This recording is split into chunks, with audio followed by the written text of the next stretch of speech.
trusty Indian FTR. We had so much planned for this bike this year. We were going to race the whole DTRA Hooligan series. We were going to go and duke it out week in, week out. A load of other sprint and hill climb events, track days, all this stuff planned. And as everything for everyone, it all kind of got cut short. That said, we've done a lot. We got some track days in at the beginning of the year. That was a real good fun time. And actually showed that it's a pretty versatile bike, the FTR. You know, it's a really good fun road bike, a great cruiser, but it worked pretty well on track. And Neil took it to Mal Mile,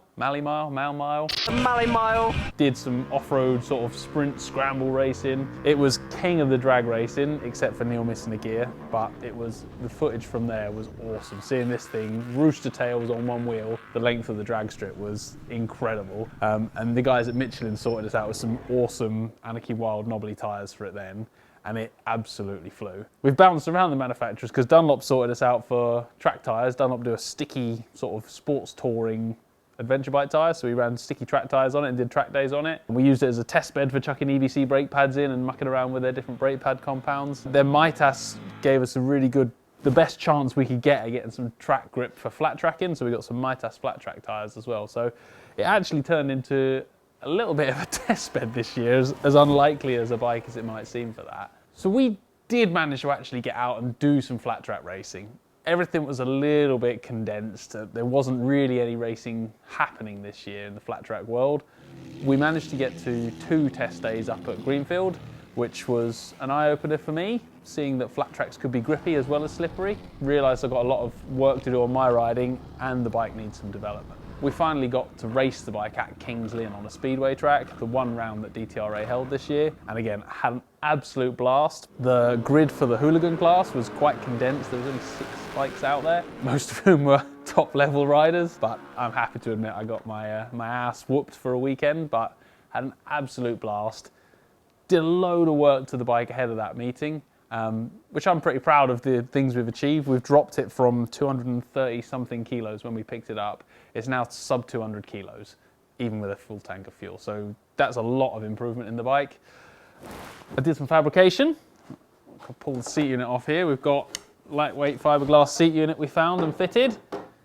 Then alloy fuel tank. That took many hours late night. Learning to TIG weld, got a good friend to help me out with that stuff. I built an alloy subframe, so we've trimmed the back end of the bike right down.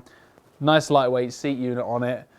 That again, all that stuff, not comfortable, no good for a road bike, but for a race bike, means it's lighter, less weight, smaller fuel tank, a little bit more robust if you crash it as well. Now, the next steps for the Indian. This was supposed to be a year-long project. We didn't really get to do much racing, so the guys at Indian have said, look, keep the FTR. We like what you're doing with it. Have another year on it, which is awesome news, and it's going to give us a chance to do some more development. So the #1 aim is to make it a competitive bike in the hooligans class.